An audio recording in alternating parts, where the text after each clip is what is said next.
So we're going to do a beginner operational training for the NV180 and the A150 because this is a machine that's basically combined. So we're going to focus today on the sewing side of the NV180, and that sewing side is very similar to the A150. So if you have any questions regarding either one, just pop in, ask us the question. You can either drop it in the chat and then let us know, let everybody know what the question is. Maybe we can learn from each other. It's always the best way to learn.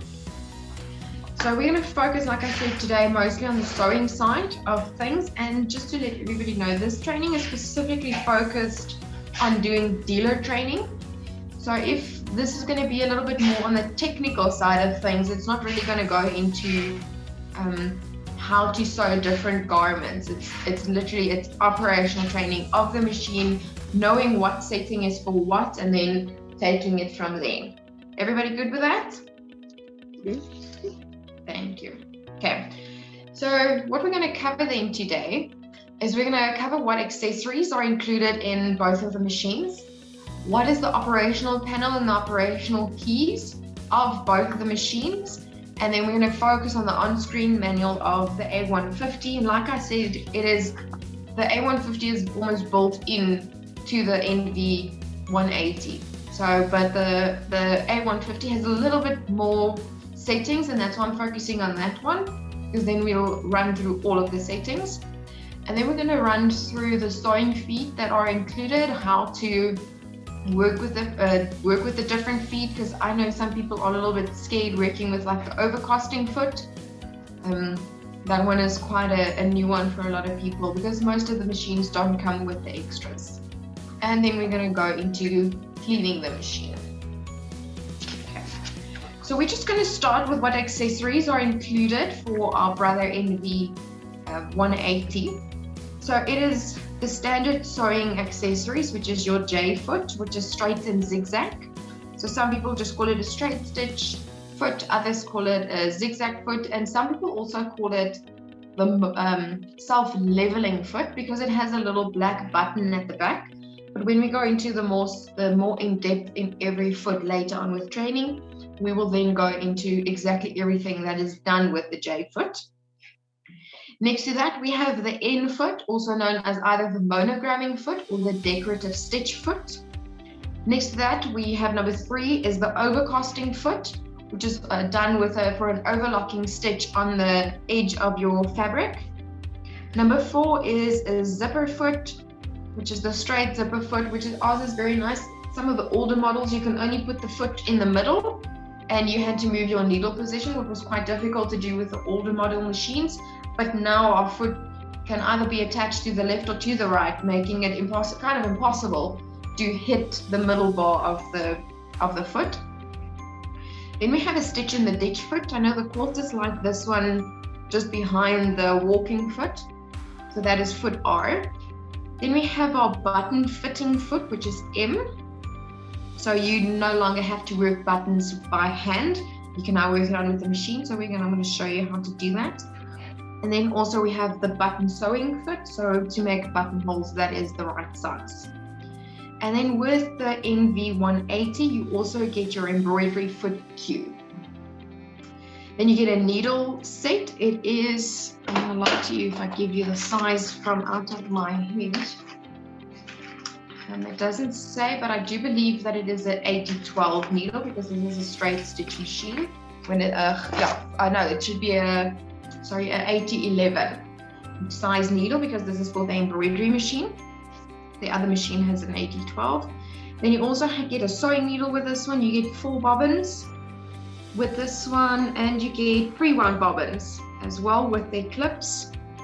You get a seam ripper, some scissors, a cleaning brush, an eyelet punch tool. I'll show you how to use that one as well. You also get a screwdriver, a disc-shaped screwdriver, an extra spool pin, and you get your 3 different spool caps for different size spools.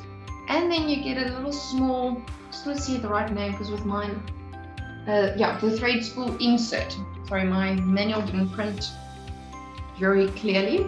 So that one you can just insert in the middle of your spool is a little big, so it stops it from just moving around.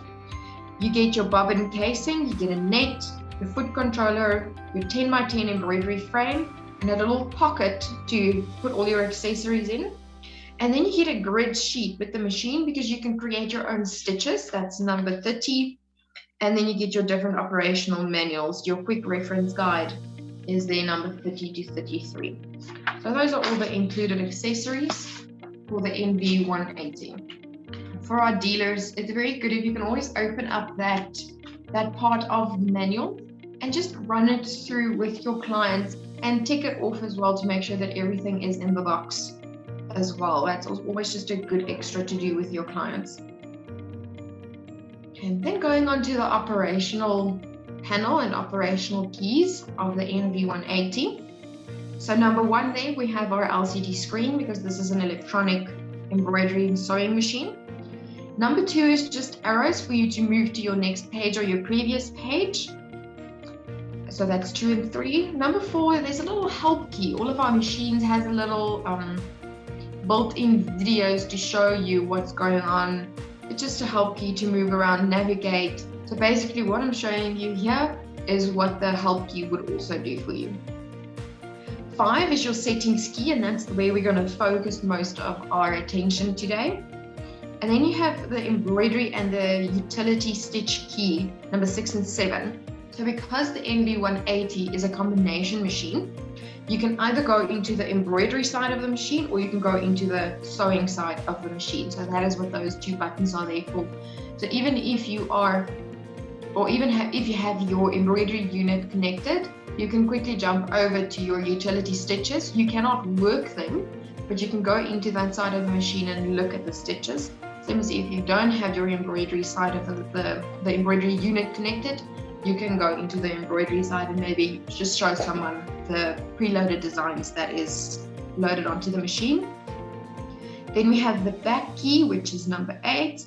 So that is just to move back. If you've made a mistake, you can undo what you did, or you can jump back into previous pages. And then we have the presser foot needle exchange key. So this one, number 9, locks your machine. Whenever you want to change a needle, then the buttons don't work on the control panel. It just it locks your machine. It's a safety mechanism that's built into our machines. So you press it to lock the machine and press it again to unlock the machine.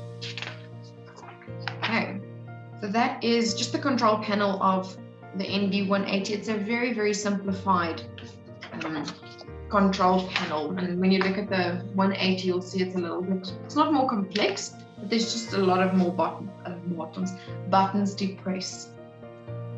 Okay, so now we're going to move on to the A150, and this is the one we're going to focus on. And like I said, if you go into the on-screen manual of the machine, you'll see that it is 99% exactly the same as the previous, or as the NV180. Just want to make sure no one sent me a message. Okay, perfect. Okay, so accessories that's included in the A150. I don't want to say NV150. Oh, not the one. It's an A150. So the exact same sewing accessories that you received in your NV180, it's what you would receive in the A150. So you get your J foot, or your self-leveling foot, the N foot, which is monogramming and decorative stitch, G, which is your overcasting, I, which is your zipper foot, R, which is your stitch in the ditch, M for buttons, and A for buttonholes. And then you get a set of needles, which I see here is a 75 11s, 290 11s, 490 11s, and a ballpoint, which is the gold color one. So if you look at it, you just pull it closer. I've already used some of my needles. I just want to flip the camera around so that you can see. So there, if you can see there's a needle set. So it has a little, it's color coded. 2 is pink, 2 is another color. There's one silver, which is what I'm guessing is the ballpoint needle. The colors don't really match for what they say on the manual, but I've already used one that's out over here. Okay, let's just come back to the front. Okay. So if you want to make the screen bigger where I am at, or where the PowerPoint is at, you just double click on that one. I forgot to say that earlier. If you want to just have a look at that. Okay, so we have that. We also have a double needle. You get 4 bobbins with this one as well. 1 will always be in your machine and 3 in the little pocket.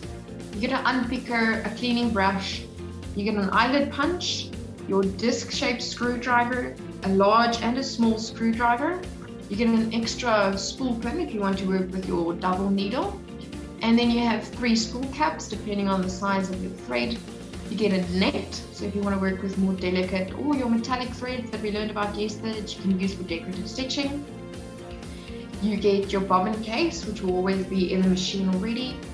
You get your foot controller for sewing, a little pocket to save everything in. And then you also get that number 25. It's a little extra plate you get with your machine to show you all the different decorative stitches that is available to do on the machine and the code that you have to enter into the machine to retrieve it. And then that number 26, it's not the machine handle that they load separately. It is the, how can I say, it's the stand for the plastic, what is it called?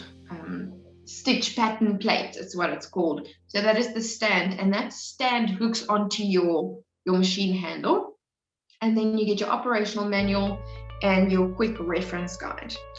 If you ever want to download or accidentally lost your manuals and your quick reference guide, you can always go onto the Brothers Solution Center and download those manuals again. It's a great tool. There's an online version and there's also an app that you can download on your phone. And there's also little extra videos on how to work with different things if you ever want to use that.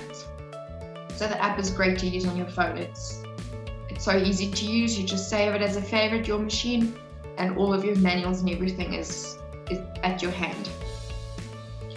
So on the next slide, we're going to go to the operational panel and operational keys of the A150. Again, this is a computerized sewing machine, so we do have an LCD screen. Number 2 is your stitch width keys, and this is also your setting screen page selection, but you can also use keys 18 and 17 to jump between it. I'll show you in a moment when I move to the back of when we go work with the machine later on. So that is number 2. Aruna, on which page are you? Annika speaking.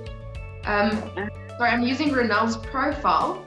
Joey, what do you mean? What page am I on? In the manual? Because I'm trying to look at the picture I see on the screen and then I don't see it. Do you not see my PowerPoint presentation? No, I'm seeing your presentation, but I have a manual in front of me. I was thinking yeah. Okay, let me just quickly find it for you in the manual. It is on page 6 on the A150's manual. Okay, thank you. You're welcome. Okay. And this PowerPoint presentation that I have here, we will load it once we're done with all the videos, Joey, and doing all the classes. This presentation will be made available to everybody as well. Okay, thank you. You're very welcome. Okay, so then carrying on, we have stitch 3, or number 3, not stitch 3. This is your preset utility stitches. So these are the stitches that is saved on your machine. If you can see, it looks like like a keypad block, like the one that's shown in the little dash lines. It's if you want to go back, if you say, for example, you were in number 4, which is your utility stitches, but you want to move back to either any of the stitches that's surrounded in the blue dash line block, then you can just move back and it will allow you to select any of the stitches, any of those straight and zigzag stitches that's on your control panel. Then, like I said, number 4 is your utility stitches. I just quickly want to grab my plate here off my machine and then just flip my camera to the back. So if you're looking at my screen at the moment, where you usually see my face, it shows you corresponding pictures. So the 4th button that we're on at the moment corresponds, and then it is going to allow you to stitch any one of these stitches. Okay. So can everybody see my screen showing you the card? You see that? Okay. So then looking also at number 5, which is our decorative stitches key, is all of these little stitches, all these stitch pattern collections with the leaf. And you have 3 of them. So if you want to jump to, say, for example, the 3rd group of decorative stitches, you would press that button, number 5, 3 times to get to the last grouped decorative stitches. Okay. Then number 6 is our character stitches, which is everything on the back of the pattern card, but also you have one that is just normal block letters, and you have cursive, and then we also have this stitch that is called varsity. So if you want to get to the varsity stitch, you would just press button 6, our character stitch key. You just press that 3 times to get to the stitches. So we only have the 3 decorative, character stitches available on the A150. There's Japanese available if you want to be able to write in Japanese. But if you want that stitches, you'll have to pull your manual with your stitch guide. It will give you the different letters, I believe. Okay, so those 3 buttons, 4, 5, and 6, work with the pattern plate that is on top of the machine. Okay, then we have your back key, which is number 7. That is just to move back if you've gone into selecting patterns, or even if you're in your on-screen manual, you can just move back. Then we have number 8. Those are all numeric keys. If you can see next to the straight stitches, there's a number as well. So when you select the stitches and say, for example, you want stitch 31, which is a blind hem stitch on your plate, you would then press key 4 and press 31 to be able to pull up or bring out the decorative stitch for a blind hem. Okay. Then number 9 is the OK key. That one allows you to activate the settings that you have just selected. Then you have number 10, which is your reset key. So for that one, if you are, let's say for example, we've gone into, let me just quickly turn the machine on and I can turn the camera around. If you are in a zigzag stitch, I'll just pull this one closer and move that around. If you want to see my screen a little bit bigger, you can just double click on it. And aren't you turning around? There we go. So you can double click on the screen that you want bigger. Is it going bigger, Dina? Otherwise, I must just go out of my PowerPoint. Is it going bigger? Okay. So if you double click on the Runco or the Runel van Sale where the machine is at the moment, it would make it bigger. And later on, you can just click on the PowerPoint again and that one would make bigger. It's just to jump between the 2 screens. So if you say, let's say we pull up a zigzag stitch and we can change the stitch width and we can change the stitch length. So if we want to go back to what it is originally set at, you would just press the reset key, which is then key 10, which is this one. Let me just see if you can see it. Yes, which is this one here at the bottom. And if I press it, you can look, these 2 jump back to its original default settings. So that is what that button is. Or what you can do is with the one just above it, you can save whichever settings you selected on the machine, because sometimes we do want to save. We're going to carry on with the next day with our product or with our pattern or whatever we are sewing. So you don't want to write down what stitch length and width you used. You can just save it by pressing the button and there you see it saving it. You can press the memory key. If you want to reset it back to its original default settings, you just press the reset key. So it is then going to save the stitch width and length for you for when you use the machine and that specific pattern the next time. Just turn the camera around again. There we go. Just want to see it's not doing what I want it to. Okay. Then we have number 12, which is your presser foot needle exchange key. It's the same one as with the NV180. If I press that button, it's just asking me to lower the key. Let me just flip this around again. Go to the back. There we go. So if I press the button to lock it, none of the other buttons on the screen is going to do anything. So it's that safety mechanism again. To lock your machine and to unlock it, you just press the button again. Okay. Then we have key 13, which is back to the beginning. So if you've sewn something, or especially written a word and your thread breaks in the middle, or you just decide to stop, it's not what you wanted to do, or it's not the type of fabric you wanted to use, you can then select button number 13, which is back to the beginning. So it's going to restart your pattern from the beginning.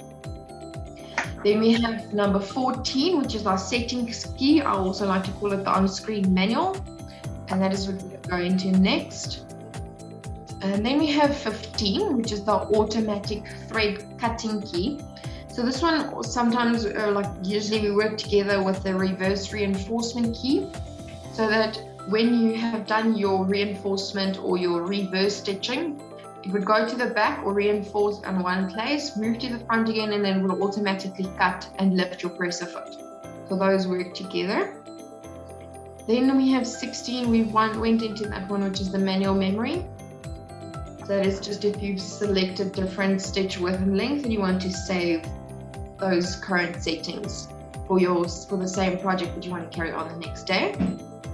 Then we have 18, which is our value selection keys. So those are just also to move to the left and right to activate settings or deactivate them. And then we have stitch 19, which is our stitch length keys or item selection keys. So like I showed you here earlier, I can move up or down in my stitch width or up and down in my stitch length. So those are just the basic operational panel of the A150. Everybody good with that? Everybody still with me? Any questions this far? I'm fine with it. Thanks, Joey.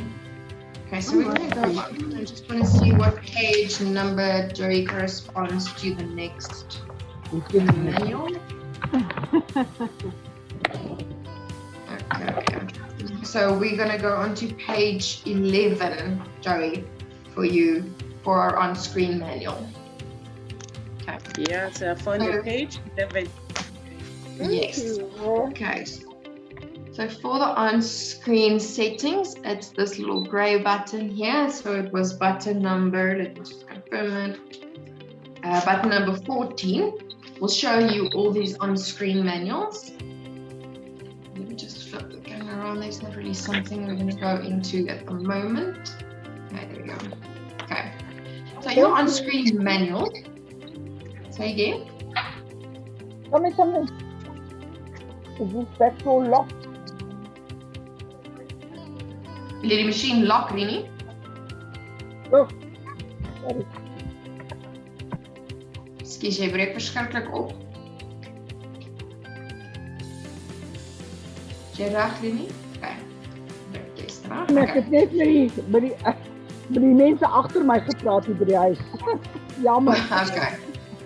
Miskien het jou mic was geunmute tog ek wil dalk ons ietsie vra. Maar okay. Geen probleem. So let's move on to the on-screen manual. So that is when you press your settings key. This is where you can customize your machine for what you are going to do. Okay. So the first one then is to check what stitch pattern is selected. So when you go into your manual or your settings and you didn't select a stitch, nothing is going to show there. But once you've selected a stitch, one in your settings will show you what stitch has been selected. Okay. Then number 2 is the select the needle stop position. So you can tell the machine, do I want it to stop with the needle down in my fabric whenever I stop, or do I want to stop it with the fabric or the needle out of the fabric? This is just personal preference.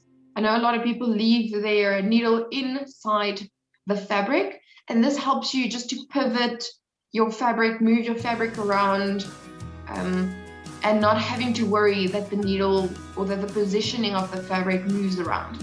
So I always set my machines to the needle down position, because if you select the scissor, the cut button, let me just flip this around again. So if you select your scissor on the machine will automatically cut the cut the thread and lift your needle out of your sewing machine. And out of your fabric. So that is why I say I just prefer leaving my needle down, because if I press the scissors, it's going to cut and lift my needle automatically. So those two settings also work together. Then we have number 3. It is when setting on the twin, you will activate your twin needle. So that is a great function to use, and then I always recommend using this function when you are working with your twin needle. Because what this thing does, it blocks out a lot of your decorative stitches that you cannot use with the machine. So this is another safety that's built into the machine, and it then allows you to work stitches that's going to fit the width of the foot that you're working with. So either the J or the N foot, the decorative stitch foot. So that is a great function. But then when you're done with the sewing needle, just remember to come back and turn it on, because otherwise you're not going to be able to select any of your other decorative stitches. Okay, then we're moving on to the number 4. Select whether to use, okay, just see the button. So this one works together with your foot controller or your speed controller. Okay, let me just flip this around again. Why aren't you flipping? Pressing the button on the wrong place. That's what happened. There we go. Okay, so going down, we have the width control. So if that is set to on, you have to work with your foot controller to control the speed that you are sewing at. Okay, but then it changes. Usually, if you've sewn without your foot and just use your start-stop button, this button right here, this moving button, is your speed. Okay. But if you have selected number 4 to on, this becomes your stitch width. So if you look here, I have a zigzag stitch that's selected. Just see if I can move NV on there. There we go. Let me just also make this one bigger. Oh, look at the quality of that. It's terrible. That is what happens when you try to film a screen with a screen. It doesn't work. Okay. But if you look here, it gives me the width of my zigzag.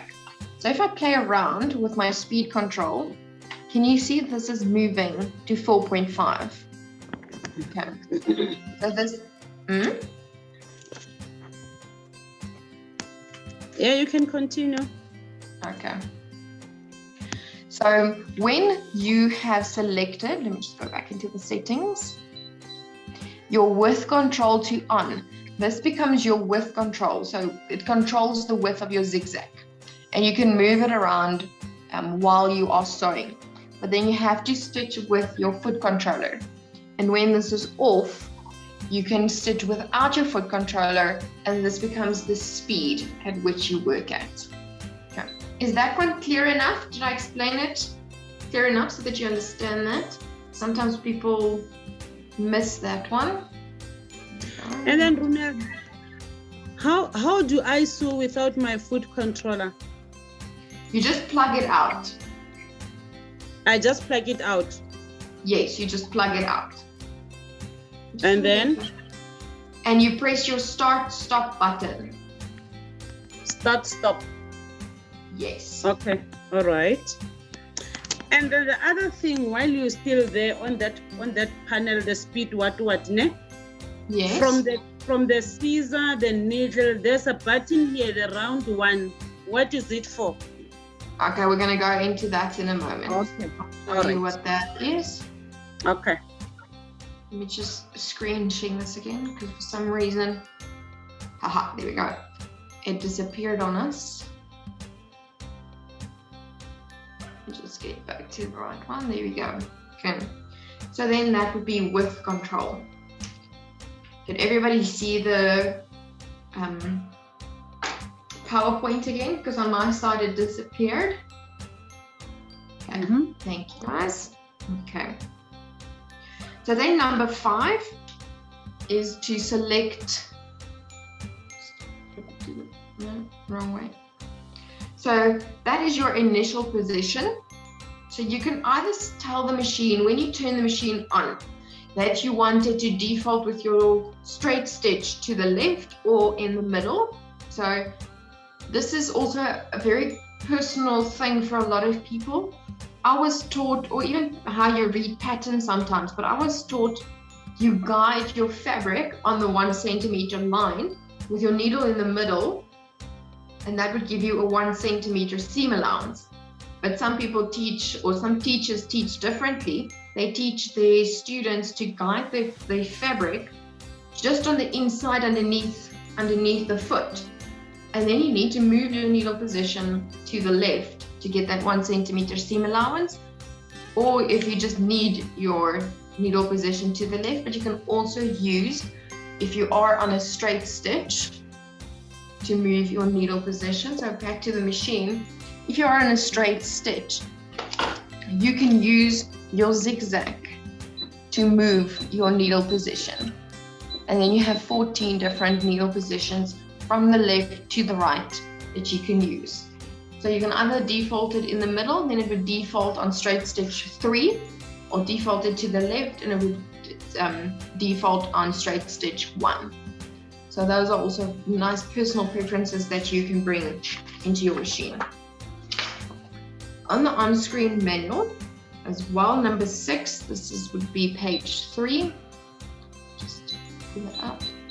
Page 3, I'll go down. There we go. It is the elongation key. So this one, if you look at your decorative plate, it would work with your decorative stitches in the second grouping, number 7 to 14. It mostly works with those, where you can make them longer without opening the stitch length.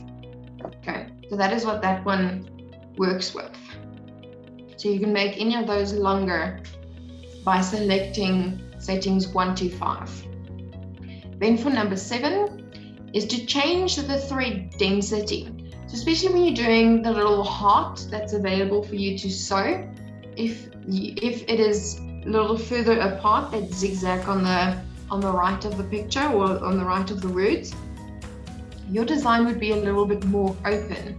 But when you select it to be a little bit more dense, the zigzag would be closer together on the right, and your thread density would then be a little bit more dense. So it's going to create, I almost want to say a thicker little heart, but we'll stitch that also in a moment so I can show you exactly. Then we have number 8, which is our character spacing, and that is very much self-explanatory. If you want to move your characters further apart, or if you want to move them closer together. So the lower the setting, the closer together, the higher the setting, the further apart. And if it has a little block around it, like that 0 has over there, it is the default setting of the machine. Okay. Then carrying on to number 9, is you can change the size selection of some of your patterns. So you can make some of the sizes bigger automatically, or you can make it smaller. So, but it doesn't change a lot. It's the same as with our embroidery machines. You only have a certain percentage you can go bigger, or a certain percentage. So here you have one setting. It's either default, a little bit bigger, or a little bit smaller. Then number 10 is you can mirror image your designs. So if the heart's little point goes to the left, you can mirror it and change it to the right. Then we have the single and repeat pattern, there by number 11. So you can select your machine to either to repeat the pattern or to only work one. Let's stick with the heart, one heart at a time. So now, Joey, this is that question that you asked. What is this button over here? This one right here. Yes. Okay, so this is called a reinforcement stitch button. And this, if you press this button, it would work a stitch on one place. But it also links with when you're working decorative stitches. Say, for example, you're doing a heart and your pattern is set to multiple designs. So you want to do a repeat pattern. But now you've decided that you want to stop after the 6th heart. So you would press this button and there's a little light next to it. If you press that button in the middle of one of your decorative stitches, the light would come on and the machine would work and finish the pattern that it's busy with, so that you don't stop in the middle of that one decorative design. Okay. So do you understand that? It only works on those decorative designs only. If you're working the decorative design and you want to finish one pattern, you press it for the light to come on. But other than that, it's called a reinforcement stitch button. And if you're on a straight stitch or a zigzag or any other decorative design, it doesn't matter. You can press that button and it would work one stitch where it is currently at. So it almost creates like a knot where it is at the moment, so that you don't have that back tack stitch. So we have the 3 or 4 stitches over one another. Back tack is ultimately just 3. So with a back tack stitch, you go back 3 stitches, move forward 3 stitches. That is what the arrow is for. But if you want it for like our organzas or satins, when it's this very couture gown, you don't want a back tack stitch. You just want it to knot on one place. Then you would press that button and it would reinforce the stitch on one position. Does it make sense? Okay. Yeah. Okay, great.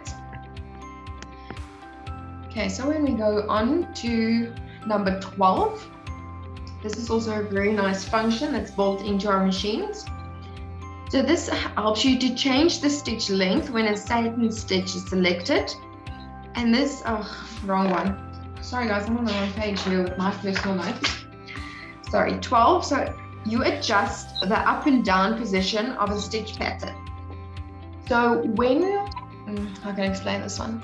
When you're using a decorative stitch, so let's look at example, I have the little crocodile there on the screen.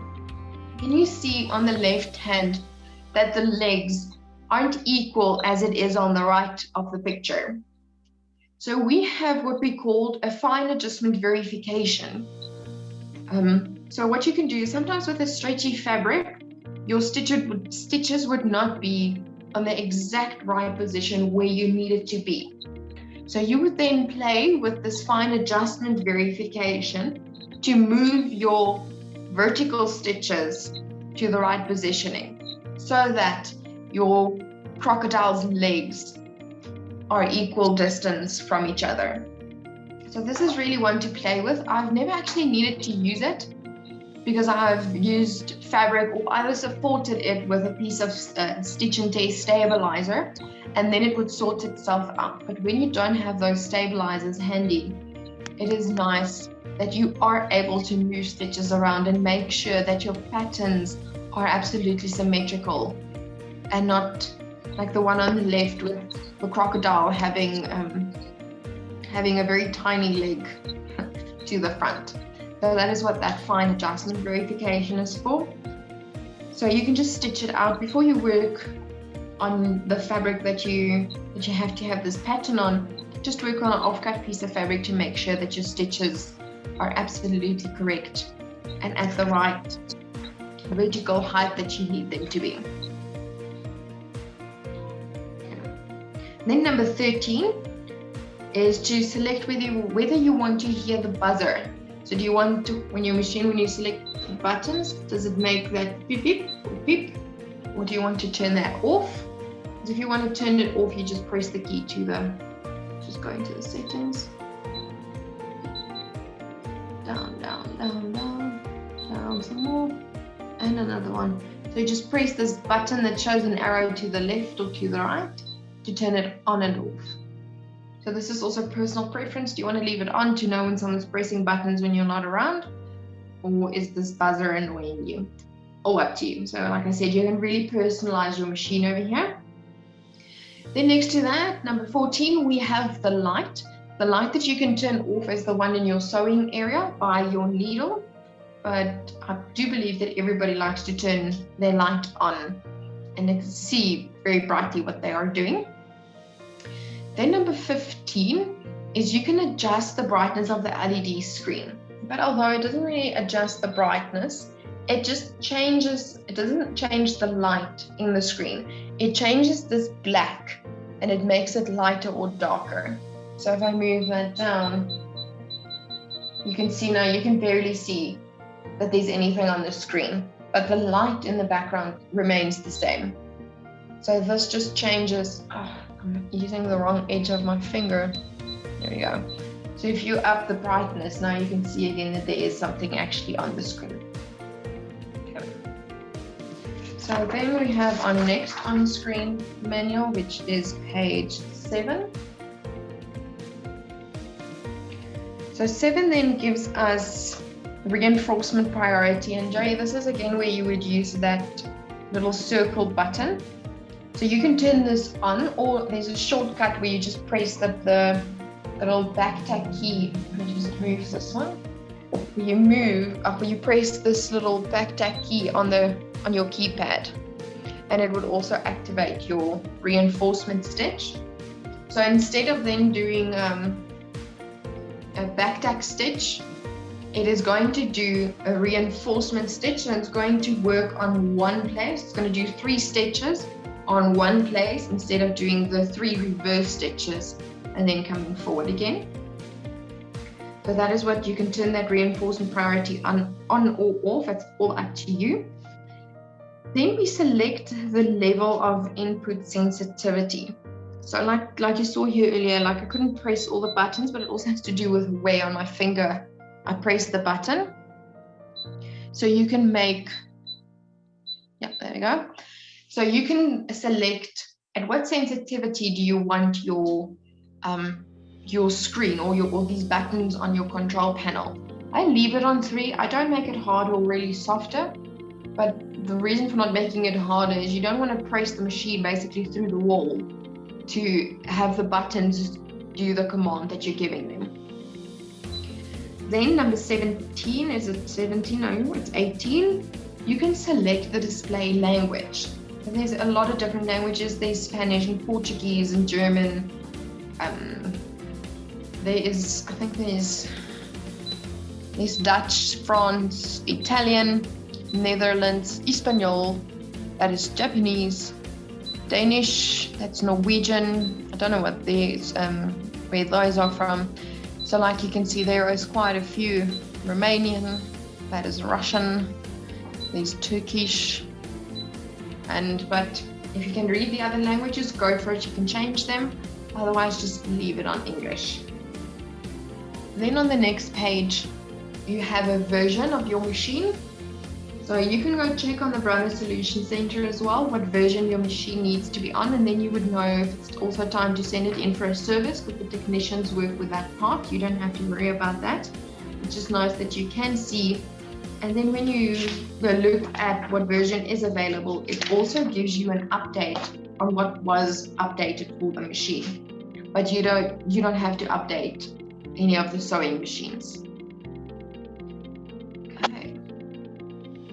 And that is everything on the on-screen manual. Does anybody have any questions so far on that? Everybody good with all the settings on the on-screen manual before we move on to the different sewing feet? No questions.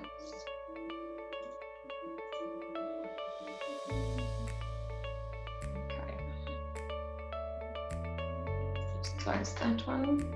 I'm going to close the screen share so that you can see what I'm actually doing, and I'm going to just move you guys a little bit back. Sorry for the roller coaster ride. I just want to pull this one closer and just move my tripod so that you can see what I'm doing. There we go. Perfect. Okay. So I have my J foot on at the moment. Just going to close that. And I'm going to work without my foot controller. So I am just going to continue pressing my start-stop button. So threading the machine, let me just move you up a little bit. Threading the machine is very, very basic. Just always remember your thread must run from the bottom. So if you look at my thread, it's coming from the bottom. Doesn't know if it really shows you that. But your thread has to run through, roll off of the spool from the bottom. You have a little hook here at the top, hook it under it and around the thread guide. Then very simply, let me just lift that, go around 2, 3, 4 and come down. Very easy, same as all of the other machines. Just going to move this down for you guys so that you can see what I'm doing. There we go. And then come down, thread that.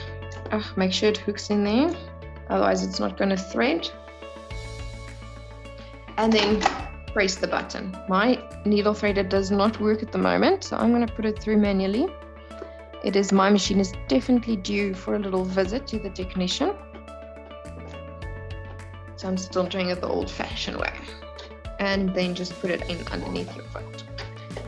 For the bobbin, all of the Brothers sewing machines have drop-in bobbins, and the bobbin has to unwind in a counterclockwise direction. Very important, otherwise your tension is not going to be correct. And then you can drop it in. Make sure it hooks underneath this little gray plate here. I like to hold onto my bobbin because I don't want to pull 10 meters of thread. Hook it around and you just cut it off. And remember to replace your cover. Okay. So very, very easy. All of the sewing machines thread in the same way. Okay. So first of all, we are just going to work with the zigzag foot. Just grab my piece of fabric. So I'm just working on normal calico over here. And I'm going to just lower my foot control. Okay. So I've just selected a normal straight stitch. So let me just reset everything so it goes back to its original settings. Let me see if I can do that so that you can see everything that I'm working with. Okay. So I just like holding on to my thread at the back. My speed is very fast, so I'm just going to lower my speed and press until it starts. You can move the speed up a little bit because it is very slow. So now what that self-leveling button is at the back. So I'm going to just move it to the other side so you can see the button. So I'm going to lift my foot and I'm just going to fold my fabric so that I can create quite a lot of bulk. So that self-leveling foot is made for bulk, but I don't think this is going to be thick enough. I have another piece of calico over here, so I'm going to fold it some more. Because this is what the self-leveling foot is made for. Now I have some bulk. You're going to press down on your foot. Don't break the plastic bit. And press the button. Can you see there? The button is now pressed inward. And it's staying on the inside. So this is going to help the foot to climb over this enormous piece of bulk without, let me just lower the speed, without skipping stitches. So it's going to keep it straight. It's going to keep it straight. And when it comes to the front over here, the button is going to jump out again. So when it's off of the thick fabric, and see there, it jumped off. It jumped out, and you can just carry on. And just speed this up a little bit. I'm going to stop.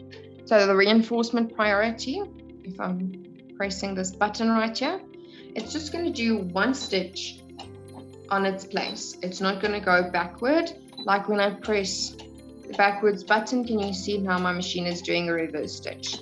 Make it just come forward. It's ending with its needle inside the machine. I'm going to press the scissors. It's going to cut and lift my needle. So that is why I said earlier, I prefer leaving my needle in so that when I use the cut button or the scissor button, it stays. And now you can see Let me see if I can flips around which color is better to see. You can see there's quite a few layers of fabric right there, and I have no skipped stitches except for me sewing very skew. I'm sorry about that, but you can see I have no skipped stitches, and that is what that self-leveling button does. Okay. I'm just going to grab my unpicker because I need this piece of fabric at the back, so I'm just quickly going to undo one of those pieces. Let me just, of course, now unpicking is never easy when you're in a hurry. Just grab, there we go. So just one of these pieces. Oh, there we go, perfect. I have it. Okay. And I just want to cut all my excess. I'm not a fan of having all these loose pieces of fabric. There we go, perfect. Okay. So now just to remove your self-leveling foot, you just press the button at the back, the black button. Okay. Basically. Not have you all skew. So I just press the black button here on the black back of my shank, and it's going to remove my foot. So in my little bag, that's not in the front, in here, I just get them all out. I have my in foot or my decorative stitch foot, and I'm just going to clip this on. Okay. Something that's also different about the decorative stitch foot, can you see here at the back, this part is wider, whereas this one, your J foot, doesn't have this little gap right here. And this is when you're doing decorative stitches with a nice decorative thread or like more of a cord, it will allow you to guide over, just my unpicker, it will allow it to guide over the thread if it's a thicker thread. Whereas this one doesn't allow you, see it ends, the edge ends, whereas this one goes all the way to the back. So that's why you have a decorative stitch foot or a monogramming foot, depends on who you're talking to. There's different names for it. Now, people always ask, this is the length that the machine cuts the fabric, the thread at. Just see if I can get you in a little bit lower, and if the zoom just works a bit better with us. There we go. Okay. So you don't have to pull this thread longer, it would work it away. So I'm going to drop that in, and now this is going to show you. So I want to, let's do this one right here, which is our heart, and it's in our second grouped decorative stitches. So I'm going to press my little leaf. I have to just go back. Oh, I must press, okay, there we go. Okay, press it twice. See, the machines get nice and cheeky with us if you don't press the right buttons. So it's really difficult to do something wrong on these machines. And then I want the pattern 05, and it's going to give me the hearts. So moving it back. Okay, so I'm going to start my decorative stitches. Just going to slow the machine down a little bit. And I'm going to work. And Joey, this is also what you asked me earlier. So I'm going to press my reinforcement stitch. The light is going to come on, and the machine is only going to work the pattern that I'm currently busy with or that I was at. So I'm going to cut, it's going to lift my needle, and there I have hearts. I quickly want to check in the manual just what our thread density was on. It was on open. Okay, so that is quite an open. Can you see how open the stitches are, especially on that third one? You can really see how open the stitches were over there. So I'm going to change my density in my settings to high. I'm going to move back over here. Put them down. I'm going to start sewing. I'm also just going to do 4 hearts again. So it's on the second one. Jump to the third. Now I only wanted to do the 4th one, so once it's jumped, I'm going to press the button so the light comes on, and it finishes with the full part. I'm going to press my scissors. And now can you see the difference in the density of the thread? So it is quite a difference. So I just always leave mine on high, and then I don't have to struggle or like try and remember, okay, which one am I currently working with? Just move that one back a little bit. Okay, so I can go out there again. So that is just for your decorative stitches, and whenever you are working with your characters, you would also work with your N foot, which is the wider one and has a letter right there. It's easy to identify. The one we have next is this G foot. So it has a G there at the back. So this is our overcasting foot. And this is for working overcast stitches. So a stitch that almost looks like an overlocking. Oh, okay. So if you don't have an overlocking or an overlocker, you can use this stitch. It's going to end off your fabric nicely.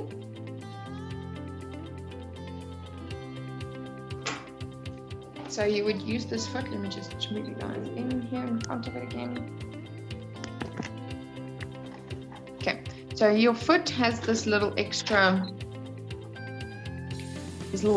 piece that comes out here on the edge, on the right side of the foot, and you would guide your fabric next to that edge.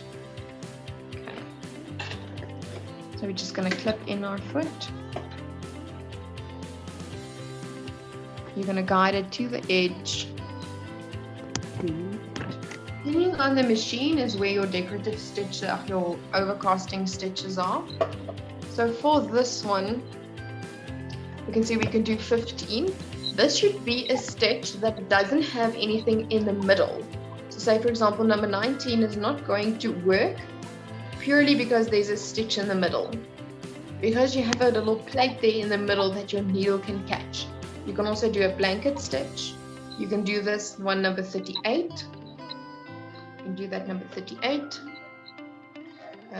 That one is not going to work. You have stitches in the middle. So let's go with number 38. Can we do 13 on that? Say again? Can we use 13 as an overlock? Stitch number 13. Yeah, your blind hem stitch. Yes, you can. Yes. Okay. Let's do 13. Okay, you can do 13. I just want to see which way it jumps. I just grab that.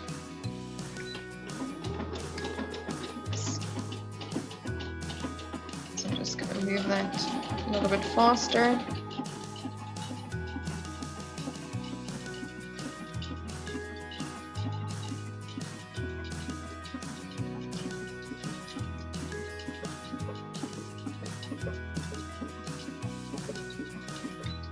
And then when you're done, it's always important to remember, because of that little pin it has in the middle, you have to remove your fabric to the back. You can't just pull it to the front, it's going to get stuck in there. Okay. And there you have a little edge. Beautiful. Yes. So this doesn't replace an overlocker. It's very important to let your clients know. Yeah. But it is possible to use your overcasting foot while you're saving for your overlocker. Then we have our stitch in the ditch foot, which is foot R. Foot R. Foot R, yes. So I just quickly want to create a seam for us, if you would just allow me to do that. Because foot R is mostly used, it has a little guide. I'll show you the guide in the front. I just want to undo this piece of that I stitched earlier. I want us to show the self-leveling foot.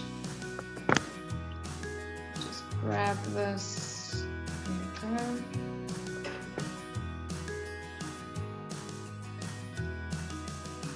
Just want to make two edges so that I have a seam in the middle. So I'm just going to quickly put my J foot on and just do a straight stitch down the middle.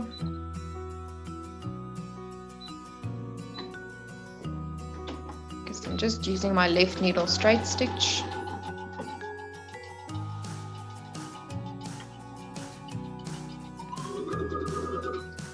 So foot J is for straight stitching. Mostly for straight stitching, your straight and your zigzag stitching, yes. Okay. You can see here I have foot R. Just trying to move it in the right direction. There's a little plate right there. Mm-hmm. And that is what you're going to use. If you have a seam, and you want to open up the seam, but you want to stitch there right in the edge. So you can now decide here on the back, are you going to move the seam to one side, or do you want to make a flat seam, a flat or an open seam? But it's going to allow you to stitch down the center and work straight. Let me see if I can move this camera to an angle where you look at it from above. Use this light. Let me also turn off the light of the machine. Maybe that's also going to help us. The light is kind of interfering with the camera, not exactly. Does that look better for you guys? Yeah, it's fine. Okay. It's always difficult with the light to see exactly. So it always looks like the machine is off. So I'm doing an open seam, and I'm just going to select, this one also has a little plate on the inside, so I'm going to select my straight stitch number 3. Just going to go out of my manual, number 3 with my needle in the middle. And I'm going to move it up just one needle position, so it doesn't hit that plate in the middle. Let's just slow it down a little bit, and then I can go. I don't have to work that slow. So now this little plate here in the front, you would guide in the inside of the seam and not go all skew like I'm doing right now. Because I'm trying to look at 5 different places. Go a little bit faster. Do a reinforcement stitch on one place. See, my fabric is not moving backwards. And I can cut.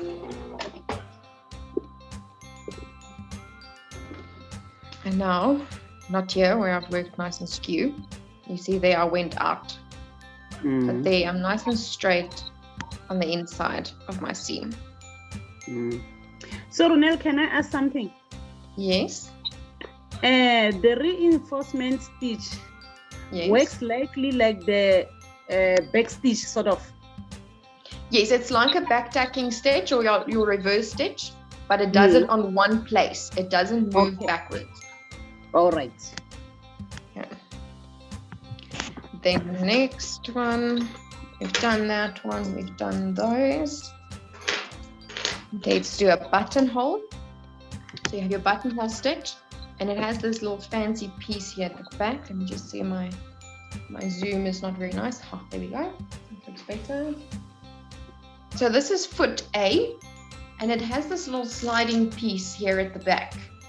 So this allows you to take a button and put your button in at the back.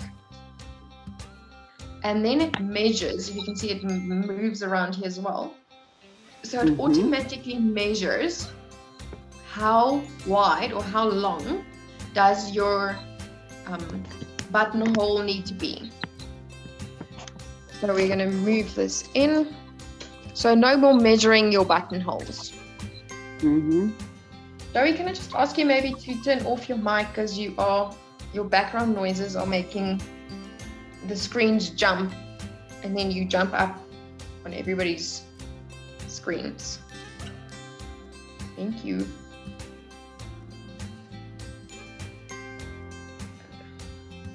So I'll pull the chats up again.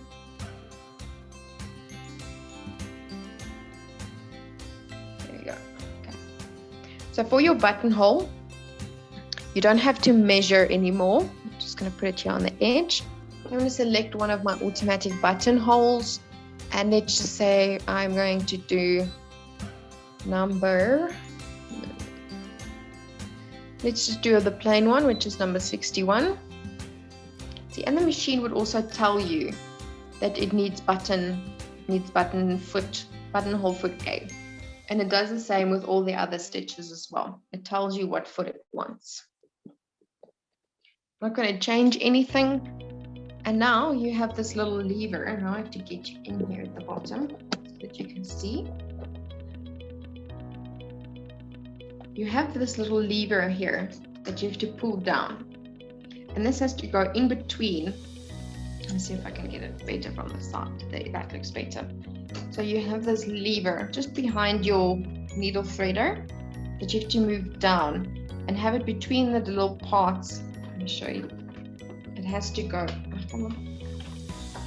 it has to go in between these two, into these two little stand-up pointies, because this is going to tell the machine now, okay, I'm done in the front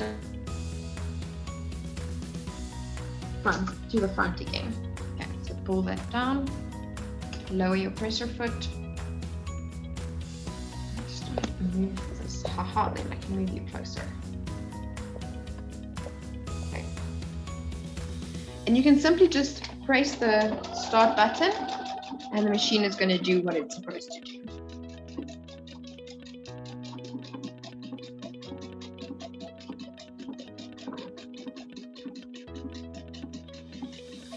It's going to work your buttonhole. Come to the front and do the right leg. You can play around with the speed if you want, but the machine would stop when it is done. When it is done, you can do a reinforcement stitch or two there. Or you can cut, or what some people like to do is they like to remove it, pull the thread to the back, and then tie or knot it at the back. And there you have a beautiful buttonhole. Okay, so this buttonhole is now going to fit this button exactly. So I'm going to remove this button, and I'm going to bring in my foot M for a buttonhole, or for a button sewing on a button. So I'm going to connect it, clip it into place.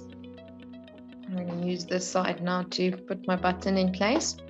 If you can see, let me just remove it again quickly. Just remember always to return your buttonhole lever, the one that we pulled down on the side, because otherwise the machine is not going to do anything else. So you have a little pin there in the middle. Let me see if I can move my finger so you can see the button's holes.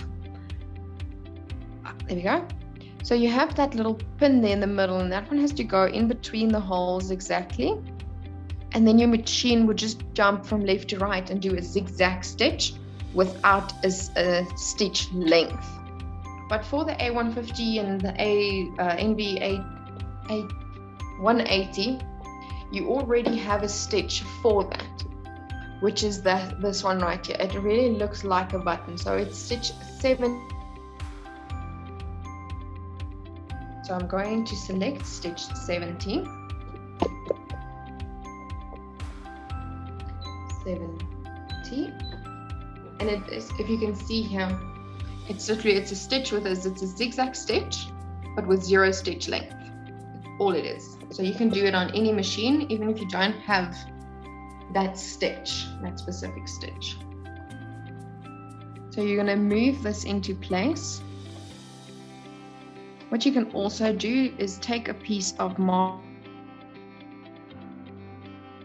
button down so it doesn't move. And now what you're going to do, I prefer just turning my hand wheel, because now I can see, okay, I'm hitting my needle or my button. So I know I need to move back a little bit. So you can see where it is hitting. So that one goes in, and that one still hits it a little bit. And now that one is in. So it's just a safety, just to see it's not hitting the button on any place. You put see like that so you don't break your buttons. So mine moved a little bit. Sorry for that. Let me just move this out. Lift up. There we go. See, if you don't do that step, when you don't do it correctly, it sometimes just breaks your buttons.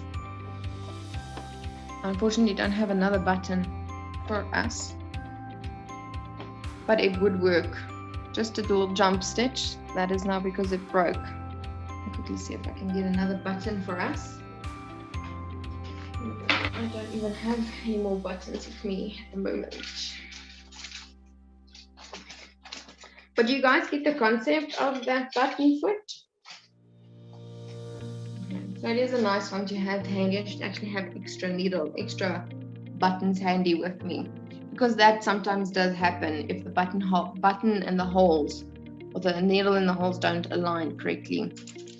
You would break. Luckily, it didn't break my needle, but it broke my button. So it happens. It just sometimes happens. That's why I like using the tape to keep it in place, because I do feel like sometimes it just moves around. Then, definitely last but not least, you would see that your machine comes with an eyelet punch. It looks like this. Yes. So a lot of people always ask me, like, what is this for? You have next to your buttonhole on your button sewing foot on your machine, have a, just try and move this one again. You have an eyelet punch. It looks like that.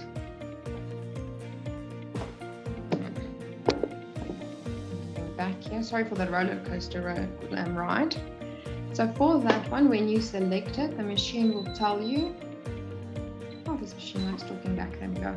So it is stitch 71. It will tell you it wants foot in. So you're going to put your decorative stitch foot on. Just work so I don't have to throw away the whole piece. There we go.